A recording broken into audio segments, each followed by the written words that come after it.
Jadi luar biasa hari ini semuanya kita murtad hari ini, tapi murtad di mata orang awam. Kalau di mata Tuhan kita diselamatkan. Jadi luar biasa, tepuk tangan buat Tuhan Yesus yang sudah memberikan kasih dan rahmatnya kepada kita. Karena jujur saya tuh grogi kalau disuruh beri kesaksian, takut salah bicara karena setiap saya beri kesaksian pasti ada yang menghujat saya.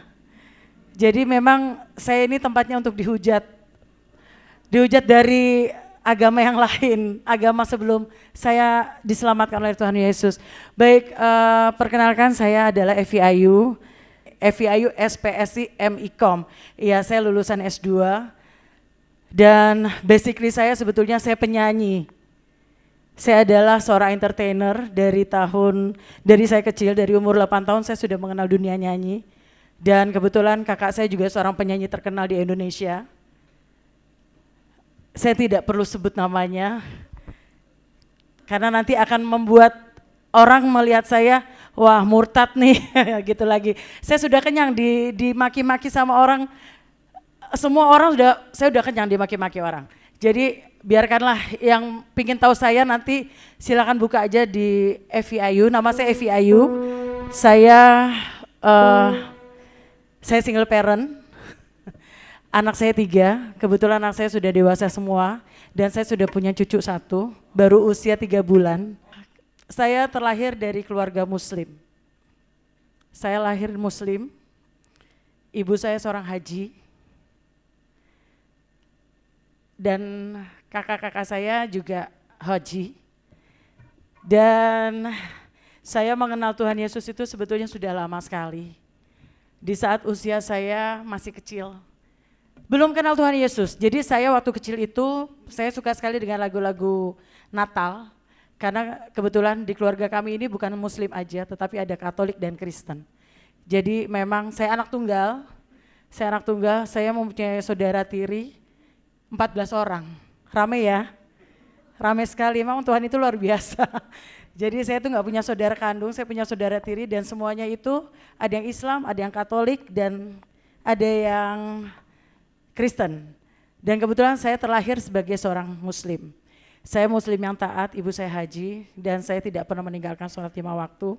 Saya berpuasa dan luar biasa Tuhan membentuk saya itu sedemikian rupa menjadi wanita muslimah pada saat itu. Jadi ketika saya kecil saya selalu dengar lagu-lagu Natal karena kakak saya Natalan. Saya suka, dulu tuh ada lagu pohon terang, pohon terang. Nah itu mungkin Bapak Ibu tahu ya lagu itu ya.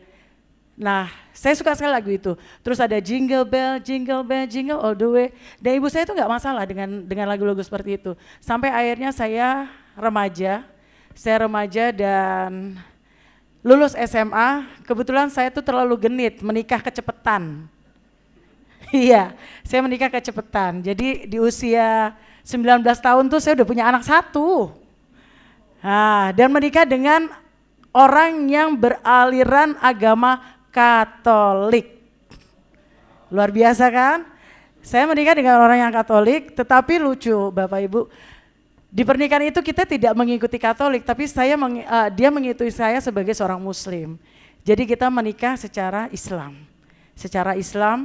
Dan di hari ketiga dia kembali lagi, Bapa kami yang di surga dimuliakan namamu, seperti itu. Dalam nama Tuhan Yesus Kristus, seperti itu. Jadi nikah itu hanya untuk cuma ganti agama buat nikah aja. Setelah itu dia kembali lagi ke agamanya, seperti itu. Dan saya akhirnya dikasih buku-buku tentang Katolik, tentang Kristen. Saya baca, tapi saya nggak ngerti. Akhirnya saya ikut katekisasi. Saya ikut katekisasi Katolik selama 1 tahun. Di saat mau dibaptis, entah kenapa pendeta itu tanya, Mbak sudah siap mau dibaptis? Kalau belum siap, nggak usah ikut. Entah kenapa pendeta itu, pastor itu tiba-tiba tanya ke saya gitu, kalau belum siap jangan ikut. Karena saya nggak mau membaptiskan orang yang belum siap secara lahir dan batin. Akhirnya saya keluar dari ruangan pastor, saya nangis sejadi-jadinya, saya tanya, iya ya ternyata saya nggak siap. Karena saya ikut agama suami saya itu karena cinta, bukan dari hati. Karena saya cinta karena nggak mungkin dalam mengarungi rumah tangga itu ada dua kemudi, harus satu kemudi. Akhirnya saya mengalah. Padahal saya itu adalah muslim yang taat sekali. Saya tidak pernah lepas sholat 5 waktu, saya tidak pernah lepas puasa Senin Kemis, saya termasuk yang orang tua saya mendidik saya dengan baik untuk agama. Nah dari situ saya kembali lagi ke Islam. Akhirnya kami bercerai. 3 tahun kemudian ibu saya meninggal. Semakin down. Saya semakin down. Saya tuh kalau cerita tentang mami saya selalu pingin nangis karena memang kedekatan saya tuh sangat dekat sekali sama orang tua saya. Jadi ibu saya meninggal itu saya betul-betul down dan benar-benar ngerasa bahwa hidup saya sudah hampa. Saya bekerja di sebuah perusahaan yang cukup ternama di Indonesia yang mengharuskan saya berhijab. Jadi saya ke kantor tuh berhijab terus. Saya berhijab, pulang kantor saya baru lepas hijab saya. Dan sampai akhirnya bos saya bilang gini, Evi, kamu kalau sakit-sakitan gini terus, maksudnya sakit dalam kondisi batin saya, secara psikologi saya drop banget. Karena belum lama suami meninggal, ibu saya meninggal. Akhirnya sahabat saya bilang, lo berangkat deh umroh, lo berangkat ke Mekah, minggu depan ya berangkat. Wah, saya langsung bingung. Oh iya, saya bilang, oh iya, kalau gitu saya berangkat umroh. Begitu saya berangkat umroh, saya dengan sukacita tempo hari. Karena saya ngerasa bahwa, oh inilah panggilan umat Islam untuk bisa umroh. Salah satu kewajiban dari seorang muslim harus bisa menginjakan kaki di tanah suci. Pada saat itu saya merasa bersyukur, alhamdulillah saya bisa ke sana. Tetapi entah kenapa, begitu saya sampai sana, begitu saya syai, saya tuh ngerasa bahwa saya saat itu biasa aja jalan keliling Ka'bah. Begitu saya pegang Ka'bah, saya bilang gini, Tuhan tolong kuduskan saya. Seharusnya tidak seperti itu kan. Sebetulnya kan Allahumma kalau saya sampai lupa. Ya itu Pak Pendeta apa Pak Pendeta? Oh labeka kalau ya itulah sudah ya. Itu saya jadi 7 kali saya keliling Ka'bah. Setiap saya pegang Ka'bah, Tuhan kuduskan saya. Dan itu secara spontan. Saya nggak ada kepikiran bahwa Allahu Akbar, ya Allah ampuni saya, nggak ada. Jadi Tuhan kuduskan saya. Dan itu saya ngerasa bahwa, oh Tuhan, kenapa ya saya kok begini ya? Padahal teman-teman saya semua tuh pada Allahumma la baik, pagi gitu kan. Saya enggak, Tuhan kuduskan saya. Sampai akhirnya hari terakhir kita tuh semua berada tepat di tengah Ka'bah. Saya mengucap syukur ceritanya karena saya mau kembali ke tanah air. 14 hari kita sudah di sana, 2 minggu saya itu Ka'bah, ini saya sujud, tiba-tiba baru sujud 1 detik, kepala saya tuh ditendang, kaget saya, Tuhan, saya nggak bilang Allah, Tuhan saya bilang gitu. Terus saya cari kiri kanan, siapa yang tendang saya? Saya tanya teman saya, lo lihat nggak siapa yang barusan lewat di kepala gue? Enggak, Uni, karena Uni deh tuh. Jadi saya memang bekerja di salah satu perusahaan yang cukup ternama di Indonesia, nggak perlu saya sebut namanya, dan saya dipanggilnya Uni. Enggak Uni, enggak. Emang kenapa Uni? Ada yang tendang kepala Uni? Enggak, aku nggak lihat. Saya diam, saya cari orangnya, apakah orang hitam? Kadang-kadang kan orang hitam suka kurang ajar kan, main tendang-tendang gitu. Ini nggak ada, ini nggak ada sama sekali. Jadi begitu saya bangun, saya langsung bilang gini, udah yuk kita kembali ke hotel, karena kita sudah mau check out. Sudah sampai di situ saya pulang. Di dalam pesawat itu pada saat itu adalah Ramadan, puasa. Jadi kita puasa Ramadan, di sana kita puasa Ramadan. Dan saya tuh, teman-teman saya semuanya puasa. Pulang ke Indonesia itu puasa. Saya enggak. Tapi kalau ditanya teman saya, Evi lu puasa? Puasa. Dikasih minum saya ambil. Saya simpen, karena saya takut kehausan.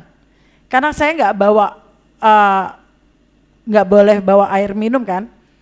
Akhirnya ada teman saya ngasih minum, saya ambil. Nih Vi, minum.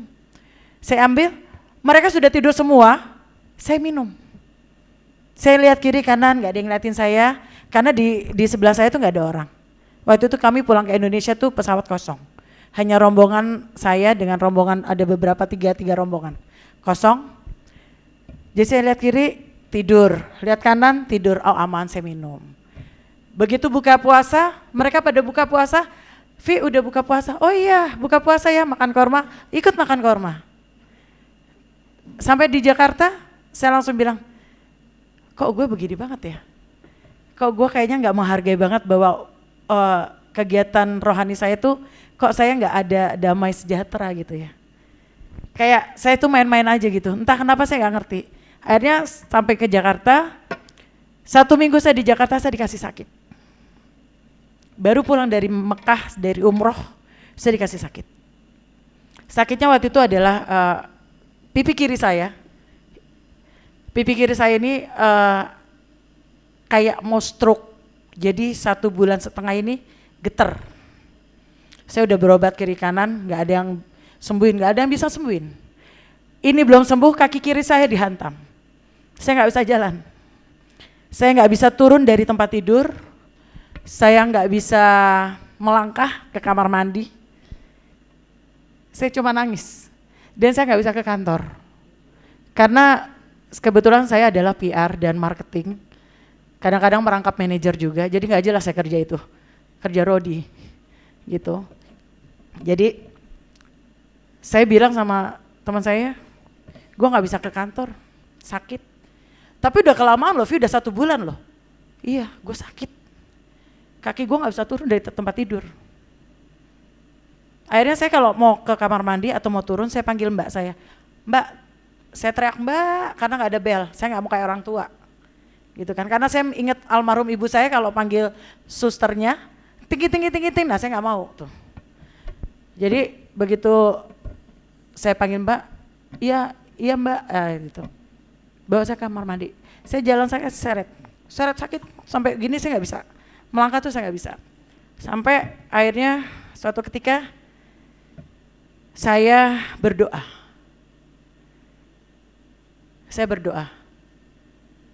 Saya berdoa sama Tuhan. Tuhannya bukan Tuhan seberang. Tapi Tuhannya saya tuju tuh Tuhan Yesus.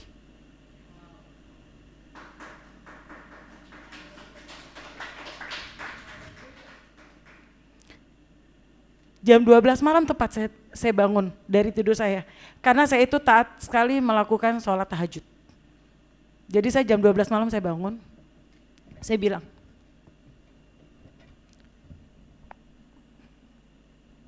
Tuhan, Engkau yang kusebut dengan nama Tuhan Yesus. Aku datang. Kalau Engkau memang nyata, dan Engkau memang benar-benar bisa menyembuhkan orang sakit, Engkau bisa menghidupkan orang mati, Engkau bisa membuat orang buta melihat kembali, Engkau bisa membuat orang lumpuh menjadi jalan. Tolong saya sakit. Saya tuh kalau kasih kesaksian ini selalu pengen nangis karena memang luar biasa kasih Tuhan ke saya tuh dahsyat. Dahsyat Tuhan. Saya tuh sampai, saya benar-benar tunjuk ke dia sampai benar-benar saya marah. Tuhan yang saya sebut dengan nama Tuhan Yesus, kalau memang kau nyata tolong sembuhkan saya. Saya gak bisa jalan, saya gak bilang saya lumpuh. Karena kaki kanan saya masih bisa berjalan. Tolong sembuhkan saya. Tolong sembuhkan kedutan kiri saya, karena saya nggak mau stroke. Karena saya ke dokter udah bilang ini gejala stroke, Mbak. Stroke ringan. Saya takut gitu loh. Karena saya masih punya anak yang kecil-kecil pada saat itu. Saya masih butuh, saya masih mau melihat anak saya menikah, melihat anak saya mempunyai anak. Jadi keinginan saya itu sebagai orang tua single parent itu luar biasa. Saya bilang, Tuhan tolong sembuhkan saya. Kalau memang kau nyata dalam kehidupan saya dan kau bisa menyembuhkan saya dan kau bisa membuat saya pulih, saya bisa berjalan, saya tidak akan pernah menyangkal engkau lagi dan saya akan menjadi murid, menjadi anak Kristus. Saya tantang Tuhan. Saya ingat hari itu hari Rabu, jam 12 malam. 3 hari kemudian, puji Tuhan, kedutan saya sebelah kiri ini hilang. Saya nggak bilang puji Tuhan. Saya langsung bilang, oh ternyata Tuhan Yesus itu nyata ya. Terima kasih ya Tuhan. Tetapi kaki saya masih sakit, saya belum bisa melangkah. Dari situ saya bilang sama Tuhan gini, Tuhan, Engkau sudah menyembuhkan kedutan aku sebelah kiri. Engkau sudah bisa membuat aku tidak bergetar lagi, karena buat saya itu adalah, saya kan seorang entertainer. Kalau saya stroke atau saya nggak bisa jalan, terus gimana saya bisa nyanyi gitu kan. Meskipun saya kerja di kantoran, tapi saya tetap jadi seorang penyanyi. Saya nggak mau kehilangan jati diri saya sebagai seorang penyanyi ataupun saya pekerja. Saya bilang terima kasih Tuhan, tapi kok kaki saya belum bisa jalan. Saya berdoa lagi, Tuhan kalau memang kau benar-benar nyata sembuhin dong kaki saya bilang gitu. Saya mau bisa menyanyi lagi, saya mau bisa menghibur orang, saya bilang gitu. Entah kenapa, hari 1 minggu kemudian kaki saya boleh turun dari atas ranjang ke lantai.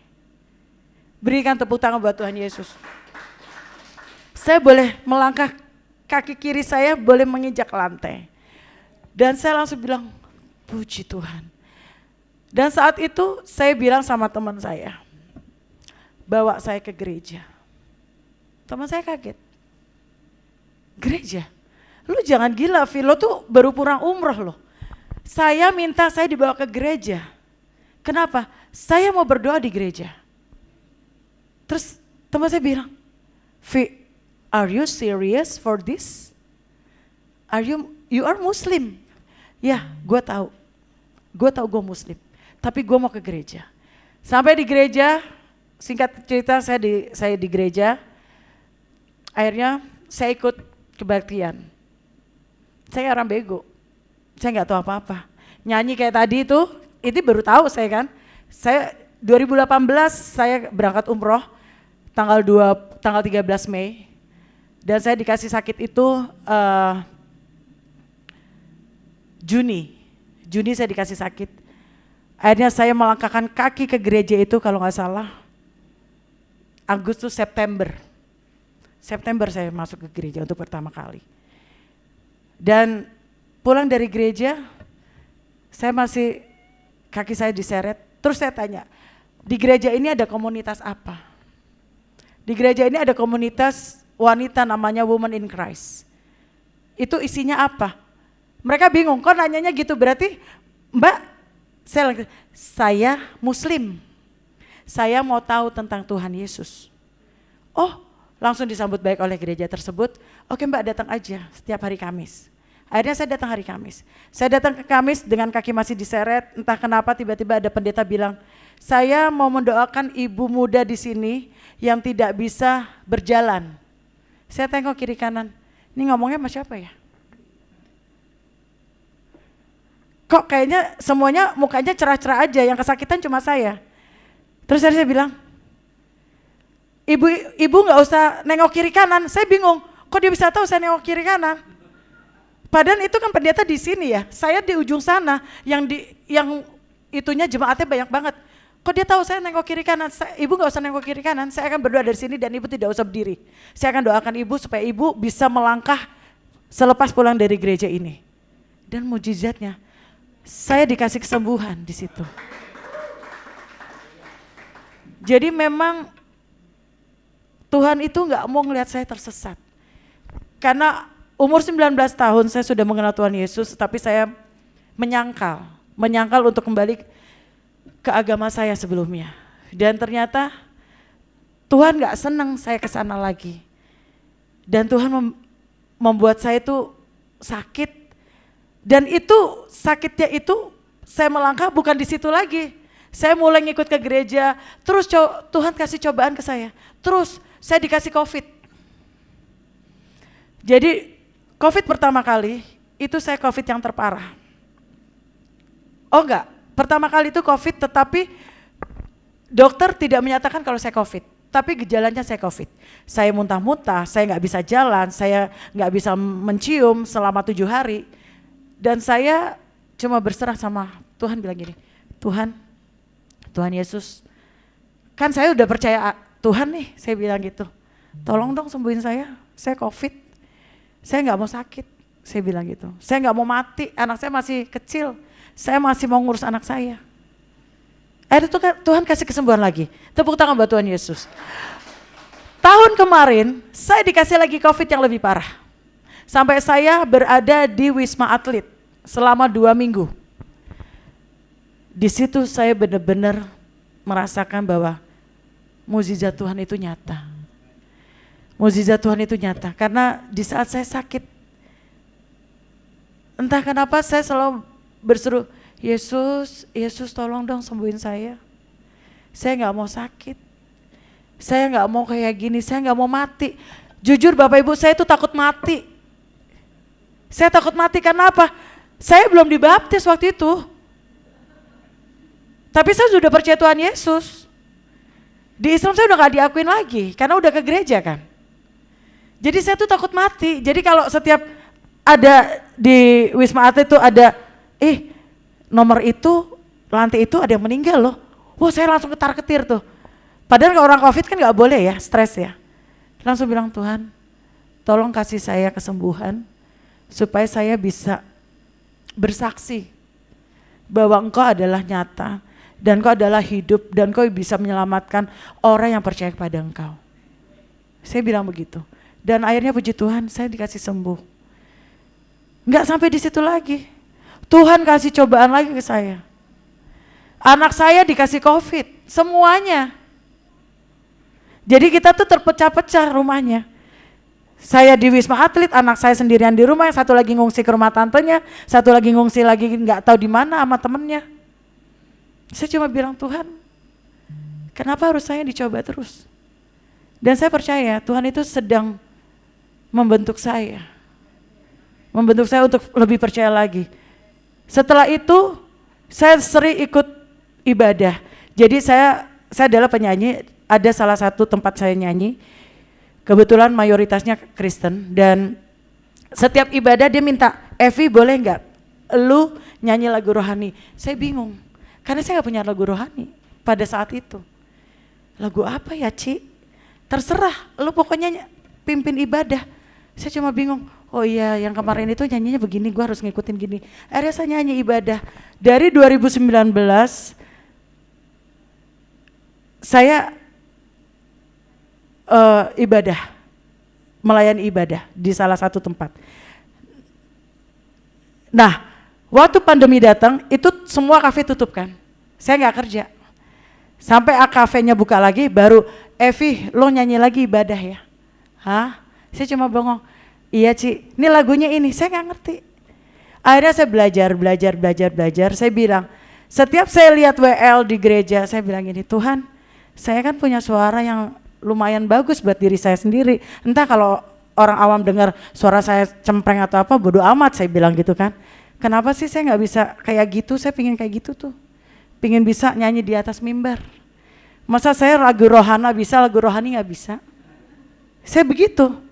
Akhirnya saya bilang, entah kenapa Tuhan sayang sama saya. Saya dikasih, dicekokin kayaknya. Nih Vi, setiap saya buka YouTube, nih Vi lagu rohani yang lo harus belajar. Nih Vi lagu rohani yang lo harus belajar. Kayak gitu terus. Sampai akhirnya saya bilang, kapan ya gue bisa nyanyi di atas mimbar kayak gitu. Saya akhirnya bisa merasakan itu tahun kemarin. Ada teman saya, namanya Sandy Luntungan. Saya diminta sama Sandy Luntungan untuk bisa nyanyi di grupnya dia, namanya Just the Gospel. Dia bingung, Vi, lo udah Kristen ya sekarang? Saya bilang, saya dengan singkatnya saya bilang, iya, kenapa bos? Oh, puji Tuhan, berarti lo ikut gue ya nyanyi. Nyanyi apaan? Rohana. Di mana? Kafe mana? Karena saya penyanyi kafe, Bu. Jadi pikiran saya kalau diajak nyanyi sama Sandy Luntungan itu nyanyi kafe. Kalau nggak kafe nyanyi di mana gitu, ada acara. Enggak, Vi, kita nyanyi di gereja. Ah, nyanyi di gereja? Iya, nyanyi puji-pujian. Saya bilang gini, kalau orang Islam bilang subhanallah, kalau saya puji Tuhan gitu kan. Akhirnya saya bingung, Sen gue gak tahu Sen lagunya. Nih lo belajarin gini-gini. Akhirnya tahun kemarin, Natal kemarin, puji Tuhan, Tuhan pakai saya untuk bisa nyanyi di ratusan jemaat. Dan saya menyanyikan lagu itu dengan sukacita. Dan akhirnya apa yang menjadi keinginan saya untuk bisa melayani Tuhan itu tercapai. Tuhan luar biasa pakai saya. Tapi jangan senang dulu Bapak Ibu. Pada saat itu saya malu karena saya belum dibaptis. Jadi Tuhan itu kasih berkat ke saya lewat saya boleh melayani Tuhan, tetapi saya ada rasa malu.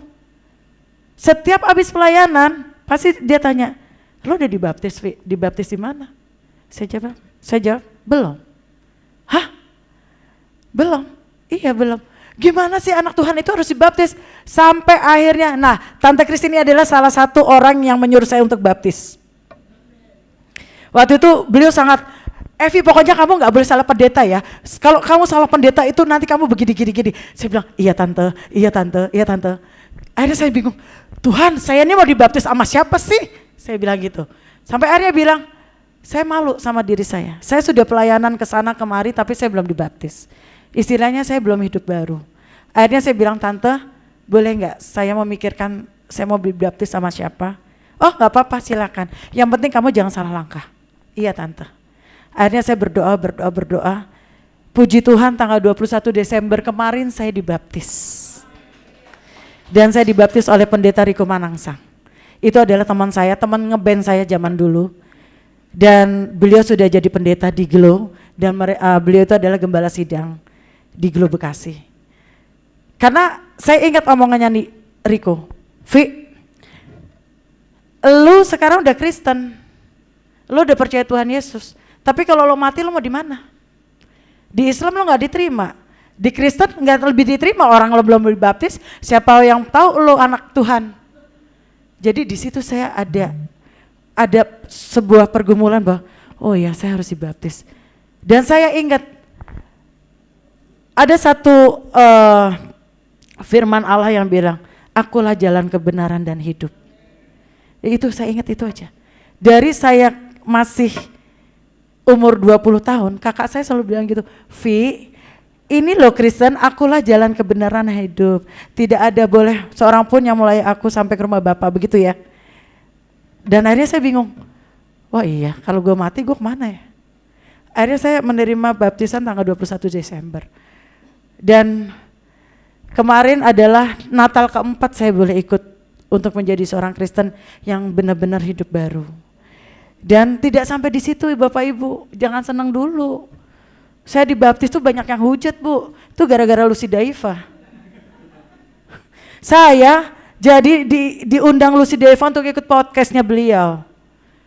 Disitulah saya menceritakan siapa saya, bagaimana kehidupan saya. Sampai akhirnya teman-teman artis saya semua menghujat saya. Kafir, murtad, dibayar berapa lu jadi Kristen? Hebat ya, ngikutin laki-laki mana lu bisa jadi Kristen? Wah saya sakit hati digituin.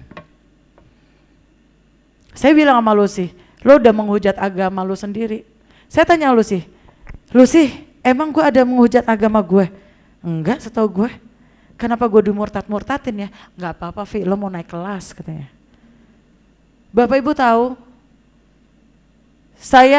sampai saya dikeluarin dari grup saya sendiri. Saya ada di YouTube dengan Evi Ayu, channel saya Evi Ayu. Dan ada channel saya namanya K3.